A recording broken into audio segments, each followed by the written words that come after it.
तो नमस्कार दोस्तों, वेलकम टू 10x ट्रेडर। मैं हूं राजेश कुमार और आज के इस वीडियो में बात करने वाला हूं आइडिया फोर्ज टेक्नोलॉजी के बारे में। तो जिनको नहीं पता, आइडिया फोर्ज कंपनी जो है ये ड्रोन बनाती है जो कि नॉर्मली फ़िलहाल मिलिट्री के लिए यूज़ में आ रहा है। बट इस कंपनी का मैनेजमेंट ये कहना चाहती है कि हम फ़िलहाल तो आर्मीज़ के लिए बना रहे हैं, बट हम साथ में उसका डुअल यूज़ के बारे में भी सोच रहे हैं, यानी कि हम उसको कैसे और बेहतर बना सके कि बाद में जाके वो सिविल यूज़ में भी आ सके। सिविल यूज़ का मतलब क्या है, जैसे कुछ कॉर्पोरेट को काम में आए, फूड इंडस्ट्रीज़ को काम में आ जाए, माइनिंग को काम में आ जाए। तो ड्रोन फिलहाल अभी हम देखें तो सिर्फ डिफेंस सेक्टर में ही ज़्यादा यूज़ हो रहा है।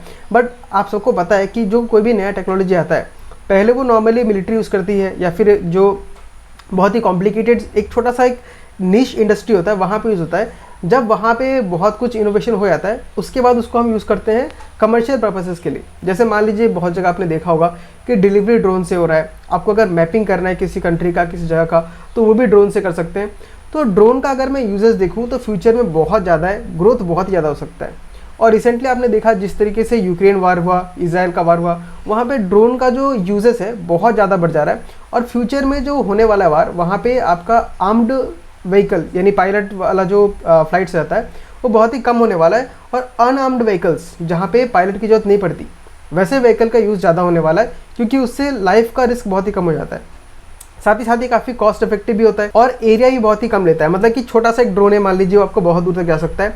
और बड़े ड्रोन्स भी है, लेकिन उनका काम कुछ अलग है। जैसे आइडिया फोर्ज ने भी नया 2 प्रोडक्ट लॉन्च किया है। एक है नेत्रा 5 जो कि आपका सर्विलियंस, मैपिंग, इन सब में काम आता है, जो कि इंडियन आर्मी इसको यूज़ भी कर रही है। और दूसरा आपका यति ड्रोन है।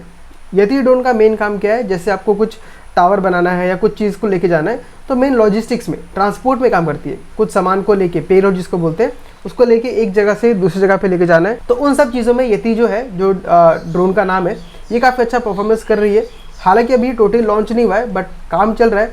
और जैसे इनको ऑर्डर मिलना स्टार्ट हो जाएगा, ये इसका प्रोडक्शन स्टार्ट कर देंगे और इनका रेवेन्यू आना स्टार्ट हो जाएगा। तो मोटा मोटा हमने इस कंपनी के बारे में समझा कि कंपनी करती क्या है। मेनली ये ड्रोन बनाती है। और एक इंपॉर्टेंट चीज़ इसमें ये है कि कुछ साल पहले ये सिर्फ ड्रोन मैन्युफैक्चर थी, मतलब ये सिर्फ ड्रोन बनाएगी और आपको बेच देगी। बट अभी ये पूरा एंड टू एंड सॉल्यूशन दे रही है पूरा ड्रोन इकोसिस्टम के लिए। मतलब ड्रोन का हार्डवेयर खुद बनाती है, सॉफ्टवेयर खुद बनाती है, सर्विसेज भी प्रोवाइड कर रही है और ट्रेडिंग भी प्रोवाइड करती है। यानी अब इसका जो बिजनेस मॉडल है वो थोड़ा सा चेंज हो गया है और सब कुछ एक साथ पैकेज करके दे रही है, जो कि इसके लिए ज़्यादा बेटर बनता है। क्योंकि ड्रोन का जो टेक्नोलॉजी है अभी काफ़ी नया है और जो यूज़ करते हैं उनको अच्छे से सर्विस देना बहुत इंपॉर्टेंट चीज़ है।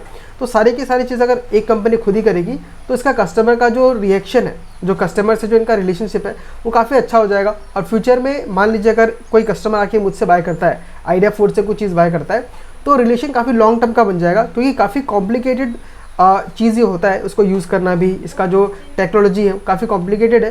तो एक बार रिलेशन बन गया तो काफ़ी लंबे समय तक ये रिलेशन चलता रहेगा। दूसरा अगर हम देखें तो इस कंपनी का जो स्टॉक का जो प्राइस था वो लगभग 76% तक नीचे आ चुका है। आपको चार्ट में लेके चलता हूँ फिलहाल और उसके बाद आगे डिस्कस करता हूँ। तो ये है आइडिया फोर्ज का चार्ट और आप देख सकते हैं कि इसने अपने हाई से जो कि 1347 का था, वहाँ से इसने लो लगाया ऑलमोस्ट 314 रुपीज़ तक का, जो कि टॉप से 76% तक का डाउनफॉल है। यानी कि अगर आपने पैसा IPO के टाइम में लगाया होता तो आपका बहुत ही भयंकर लॉस हुआ होता। लेकिन उसके बाद आप देखेंगे कि यहाँ पे एक हल्का सा बॉटम बनाने के बाद अगर मैं लो से देखूँ तो अभी तक इसने आपको सिर्फ 88 डेज़ के अंदर में 92% तक का रिटर्न कर दिया है। यानी आपके पैसों को डबल कर दिया है सिर्फ 80 डेज़ के अंदर। तो यहाँ पे देखते हैं कि हुआ क्या है। तो जहाँ तक मुझे मेन लगता है रीज़न ये है कि इनका जो 2 नया प्रोडक्ट लॉन्च हुआ है और अभी ये बहुत सारे डेमोस्ट्रेशन भी कर रहे हैं। जैसे आपका एक्सपोज होता है जहाँ पे ये अपने प्रोडक्ट को शो करते हैं, तो इनकी वजह से बहुत सारी इंक्वायरीज आ रही है। और USA में भी इनका काफ़ी अच्छा खासा इंक्वायरी आ रहा है, जहाँ पे ये सर्विस प्रोवाइड कर सकते हैं। UK में अगर देखेंगे तो UK में भी अच्छा खासा ही बिजनेस स्टार्ट कर सकते हैं, इनके बात चल रहा है। बट अभी तक प्रोडक्शन स्टार्ट नहीं हुआ है, अभी तक बिक्री स्टार्ट नहीं हुआ है। ये बात बहुत ही इंपॉर्टेंट है, आपको ध्यान रखना होगा कि कंपनी अभी उस प्रोसेस में है। तो देखिए, अगर मैं देखूँ तो ये कंपनी अगर इन्वेस्टर के हिसाब से देखूँ तो बहुत ज़्यादा रिस्की है। हाई रिस्क हाई रिवार्ड इसमें बन सकता है, क्योंकि अगर ये कंपनी सक्सेसफुल होती है, अच्छा प्रोडक्ट बना के ले आती है, ऑलरेडी कुछ प्रोडक्ट्स हैं जो अच्छे हैं, बट इसको कमर्शलाइज करने के लिए, काफ़ी अच्छा प्रॉफिट कमाने के लिए इसको और इम्प्रूवमेंट करना होगा। और अगर ये हो जाता है तो स्टॉक यहाँ से आपको 10-20 गुना नहीं 100 गुना तक का भी रिटर्न दे सकता है, क्योंकि डिमांड बहुत ज़्यादा है। नेक्स्ट अगर देखूँ कि प्रॉब्लम आखिर क्या हुआ, ये इतना जो 76% का डाउनफॉल आया, ये आया क्यों? तो इसका कंपनी बता रही है कि जो ड्रोन इंडस्ट्री है उसमें स्लो डाउन देखने के लिए मिला है। हालांकि डिमांड बहुत ज़्यादा है, बट इनको ऑर्डर्स कम मिल रहे हैं, उसके वजह से इनका टॉप लाइन ग्रोथ नहीं हो पा रहा है। टॉप लाइन मतलब सेल्स नहीं बढ़ रहा है। आप यहाँ पे आके देखिए, अगर मैं यहाँ पे प्रॉफिट एंड लॉस में आऊँ तो आप देख सकते हैं इनका 2022 में 159 करोड़ का सेल्स था, 2023 में 186 करोड़ का हुआ, थोड़ा बढ़ा, 2024 में 314 करोड़ का हुआ, काफ़ी अच्छा खासा सेल्स बढ़ गया। लेकिन फिर से मार्च 2025 में इनका सेल्स घट के 161 करोड़ हो गया। तो नया ऑर्डर्स नहीं मिल रहा है, उसके वजह से स्टॉक में काफ़ी अच्छा खासा डाउनफॉल आया। और प्रॉफिट भी अगर देखेंगे तो कंपनी का जो प्रॉफिट है वो कंसिस्टेंट नहीं है, कभी बहुत ज़्यादा कहीं बहुत कम हो जा रहा है। जैसे कि 2020 में -12 करोड़ का लॉस था, 2023 में 48 करोड़ का प्रॉफिट हुआ, 2024 में 57 करोड़ का प्रॉफिट हुआ और फिर 2025 में 53 करोड़ का लॉस हो चुका है। तो जब तक कंसिस्टेंसी नहीं आता है, स्टॉक एक लाइन से ऊपर नहीं बढ़ सकता, हमको फ्लक्चुएशन देखने के लिए मिलते ही रहेगा। बट इस कंपनी की कॉन कॉल में मैनेजमेंट ने ये कहा है कि मोमेंटम फिर से बिल्ड हो रहा है, फिर से इनको ऑर्डर मिलना स्टार्ट हो चुका है। तो अभी हमको भी सिर्फ कंपनी को ट्रैक करते रहना है कि परफॉर्मेंस कैसा है। जैसे जैसे परफॉर्मेंस अच्छा होता जाएगा वैसे वैसे कंपनी का स्टॉक प्राइस भी वैसे ही मूव करता हो जाएगा। अपॉर्चुनिटीज़ के बारे में देखें तो जिस तरीके का अभी ग्लोबल मार्केट चल रहा है, जहाँ बहुत सारे वार्स हो रहे हैं, इंडिया ही बहुत सारा हमला हो गया, काफ़ी अनफॉर्चुनेट था। पर इन सब चीज़ों की वजह से हर कंट्री को सोचना पड़ रहा है कि उनको अपने डिफेंस को बड़ा करना है, और डिफेंस को इंप्रूव करने के लिए ड्रोन एक बहुत ही इंपॉर्टेंट पार्ट होने वाला है आज के ज़माने में। नेक्स्ट अगर देखें तो इन्होंने वांटेज रोबोटिक्स बोल की कंपनी है, उनके साथ टाई अप किया है, मतलब उसमें इन्वेस्टमेंट किया है। वो कंपनी क्या करती है, nano and micro drone provide करती है, जो कि बहुत इंपॉर्टेंट हो जाता है उन जगह में परफॉर्म करने के लिए जहाँ पे आपका एरिया काफ़ी कम है, या मान लीजिए आपको बिल्डिंग के आसपास अगर सर्वे करना है तो वहाँ पे छोटे साइज़ के ड्रोन्स बहुत ज़्यादा काम आते हैं। तो इस पार्टनरशिप के साथ इनको और भी ज़्यादा ऑर्डर मिल सकता है और टेक्नोलॉजी भी ट्रांसफर करने को मिलेगा, जो कि इस कंपनी के लिए काफ़ी बेनिफिशियल होगा। नेक्स्ट अगर देखें तो ये एक और नया प्रोजेक्ट में काम कर रहे हैं, जिसमें इनका जो पेलोड है, मतलब ड्रोन तो ऐसे उड़ता रहता है लेकिन उसके नीचे में आपका एक पेलोड होता है, कहीं पे कैमरा हो सकता है, कुछ डिलीवरी का सामान भी हो सकता है। तो ये एक ऐसे ड्रोन पे काम कर रहे हैं जिसका जो पेलोड है वो 250 ग्राम से लेके 500 केजी तक का हो सकता है। तो ये अगर सक्सेसफुल होता है तो यहाँ भी आपका ग्रोथ का बहुत ज़्यादा चांसेस है। तो मैंने देखा कि कंपनी में जो ग्रोथ के चांसेस है बहुत ज़्यादा है, बट अभी हम सर्टेनिटी से कुछ नहीं बोल सकते। मैनेजमेंट से यही पूछा गया कि आपका ग्रोथ का क्या चांसेस है, तो इसने कंप्लीट कुछ आंसर नहीं दिया, क्योंकि इनका जो ग्रोथ है वो डिपेंड करता है कि ऑर्डर्स कैसे आते हैं। तो फिलहाल ये बहुत ही अर्ली स्टेज में है, अपने डेमोस्ट्रेशंस को कर रहे हैं, अलग अलग जगह पे जाके बातें कर रहे हैं। एक बार जब कंसिस्टेंट ऑर्डर आना शुरू हो जाएगा तो स्टॉक का प्राइस काफ़ी ज़्यादा मूव कर सकता है। बट आपको यहाँ पे एक रिस्क लेना ही होगा, क्योंकि जब आप देखेंगे कि इनको बहुत सारा ऑर्डर मिल गया, उस टाइम पे ये स्टॉक इतने सस्ते वैल्यूएशन पे नहीं मिलेगा, शायद तब स्टॉक का प्राइस बहुत ज़्यादा बढ़ जाए।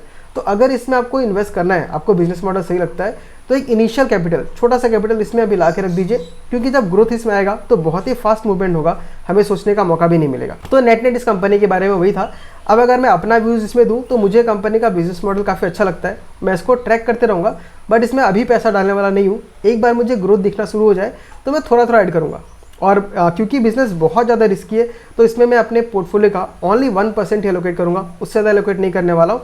अगर फ्यूचर में कुछ और अच्छा मुझे दिखाई देता है तो मान लीजिए 2% से 2.5% तक लेके जा सकता हूँ, बट बहुत ज़्यादा एलोकेशन नहीं करूँगा मैं इसमें। एक बार फिर से चार्ट देख लेते हैं और उसका टेक्निकल चार्ट में क्या दिख रहा है एक बार समझने का ट्राई करते हैं। तो ये था आइडिया फोर्ज का चार्ट, और यहाँ पे देख सकते हैं कि एक राउंडिंग बॉटम जैसा आपको फॉर्म होते हुए नजर आया, इस जगह से देख सकते हैं। ये क्लियर आपका एक राउंडिंग बॉटम है, या बहुत लोग इसे कप एंड हैंडल पैटर्न भी कह सकते हैं। ये देखिए, ये आपका कप है और ये आपका छोटा सा हैंडल बना है। तो cup and handle pattern normally आपका कंटिन्यूएशन पैटर्न दिखाता है किसी भी ट्रेंड का। तो ये फिलहाल नीचे आने के बाद, क्योंकि मुझे पहले ये राउंडिंग बॉटम जैसा लग रहा है, तो उसके बाद क्या है, ये कप एंड हैंडल पैटर्न आपको यहाँ से एक रिवर्सल भी दिखा सकता है। और इसके बेसिस पे अगर मैं टारगेट देखूँ तो आपको सिंपली इसका डेप्थ को मेजर करना है और इसको ऊपर ला के यहाँ पे स्टैंड कर दीजिए। तो उसका टारगेट जो है वो आराम से 889 करोड़ का हो सकता है, अगर सक्सेसफुल हमको ब्रेकआउट मिल जाता है तो यहाँ से आपका जो परसेंटेज रिटर्न होगा वो अराउंड 53% का अभी पॉसिबल है। बट जैसा कि मैंने आपको बोला कि ये बहुत ही रिस्की स्टॉक है, तो इसमें इन्वेस्ट करने का मैं कोई रिकमेंडेशन नहीं दे रहा हूँ। आपको खुद का एनालिसिस करना है, उसके बाद ही आपको इसमें इन्वेस्ट करना है या नहीं करना है, वो डिसीजन बनाना है। तो दोस्तों, आज के वीडियो में इतना ही। आई होप आपको वीडियो अच्छा लगा होगा। अगर वीडियो अच्छा लगा तो इसको लाइक कीजिए और हो सके तो चैनल को सब्सक्राइब कीजिए, क्योंकि ऐसे वीडियोज़ मैं कंटिन्यूसली बनाते रहता हूँ। साथ ही साथ अगर आप मुझसे पर्सनली जुड़ना चाहते हैं तो डिस्क्रिप्शन में दिए हुए लिंक को क्लिक करके आप टेलीग्राम चैनल को ज्वाइन कर सकते हैं। बट वहाँ पे मैं कोई रिकमेंडेशन नहीं देता हूँ, वहाँ पे आपकी तरह मेरी तरह इन्वेस्टर्स है जो अपने स्टॉक आइडियाज़ के बारे में डिस्कस करते हैं। तो ठीक है दोस्तों, आज के वीडियो में इतना ही। मिलता हूँ आपसे अगले वीडियो में किसी अगले स्टॉक के साथ। तब तक के लिए tata, bye bye, take care.